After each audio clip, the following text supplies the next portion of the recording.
Goedenavond, welkom op deze zaterdagavond. Straks het weekoverzicht, maar we beginnen met het Zeeuwse nieuws van vandaag.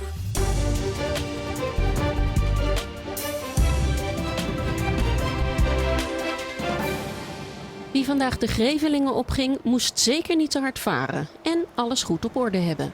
Tijdens een gezamenlijke actie van verschillende diensten, zoals Rijkswaterstaat, politie en douane, werd er namelijk gecontroleerd op onder meer te hard varen, bezit van het vaarbewijs en varen onder invloed. Een goed idee, vinden ze in de haven van Bommenede in Zonnemeire. En het mag zelfs wat vaker. Want we zien weinig politie op het water, hoor, als je dat vraagt. Terwijl er best dingen gebeuren waarvan je denkt, ja, dat deugt niet. Dat je dus gewoon lekker rustig aan het varen bent.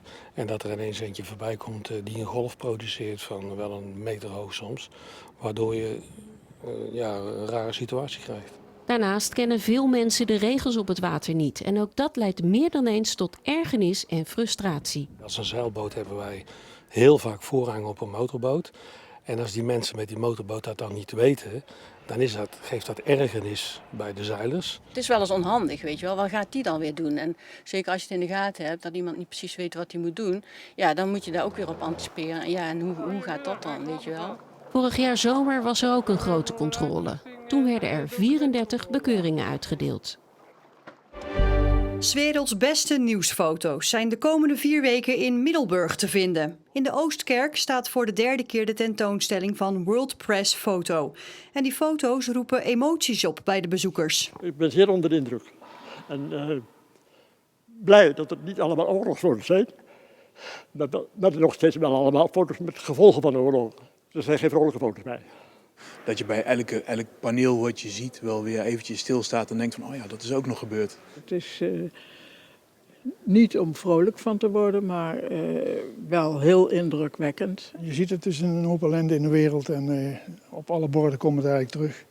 En deze mevrouw die ziet haar huis in vlammen opgaan. En de fotograaf heeft dat, of het beeld is gemaakt dat hij die mevrouw daar neer heeft gezet, dat weet ik niet. Maar daar lijkt het een beetje op. Maar toch vind ik het heel sprekend. Op de eerste dag van de tentoonstelling komen veel fotografen af. Ja, ik ben stiekem inderdaad ook wel aan het kijken van hoeveel zwart zit er nou in een foto en hoeveel detail blijft er dan nog over. Je bent nooit uitgeleerd. Want je ziet iedere keer weer anderen zeggen, god, waarom heb ik dat niet zo? Waarom heb ik dat niet gezien? Of had ik dat anders moeten doen? En die foto daarnaast van die huilende mevrouw, dat is mijn foto. Die zou ik zelf gemaakt willen hebben. En ik ben zeer onder de indruk van deze 2 foto's. De tentoonstelling is nog tot en met 18 september te zien in Middelburg en vanaf eind september in Hulst. Dit lijkt op het eerste gezicht een gewone bezoeker van het Zeeuwse strand. Maar dan, als de kofferbak open gaat. Dit is Frans, artiestennaam Francis Bacon. Samen met zijn baasje Kim komt hij hier geregeld een wandelingetje maken. En ja, dat valt natuurlijk op. Een opmerking die ik wel echt het meest te horen krijg is... Nou, dat zie je niet vaak. Dat is een rare hond. Hey. Kim is documentaire-fotograaf en maakt daarom regelmatig een kiekje van Frans. Die plaatst ze dan vervolgens op Instagram of op Facebook. Het varken heeft al heel wat fans. Ik heb een keer een aanvraag gekregen van een jongen die wilde zijn vriendin verrassen... door een meet and greet met hem te organiseren. Ik denk dat ik zelf niet altijd heel goed besef wat Frans zijn leven betekent voor andere mensen. En ook hoeveel ik eigenlijk deel van ons leven. En na de strandwandeling en een bezoekje aan Kim haar ouders in Zeeland... keren de 2 dan weer huiswaarts met de auto naar Tilburg.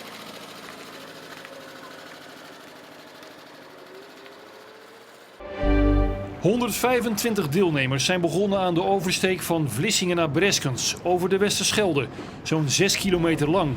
De Scheldebeker werd voor het eerst sinds 2014 weer gezwommen.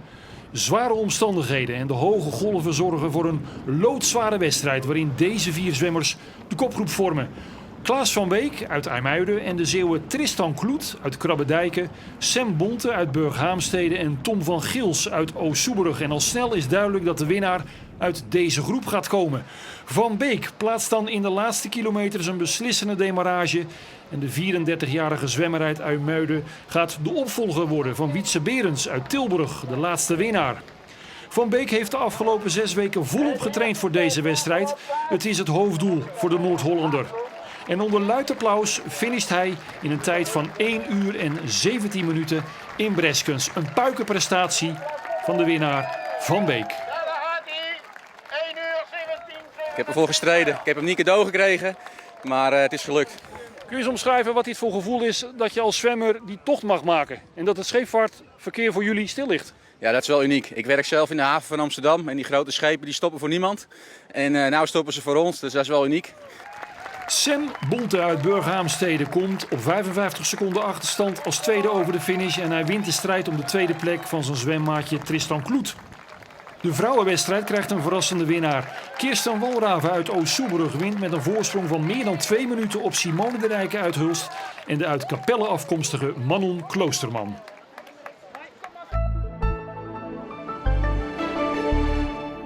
We hadden vandaag mooi weer met flinke zonnige perioden, maar er kwamen ook af en toe wel enkele stapelwolken voor.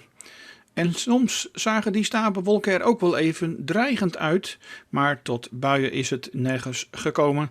En de maximumtemperaturen die kwamen erbij te liggen rond 23 graden, met een matige wind rond kracht 4 uit een westelijke tot zuidwestelijke richting.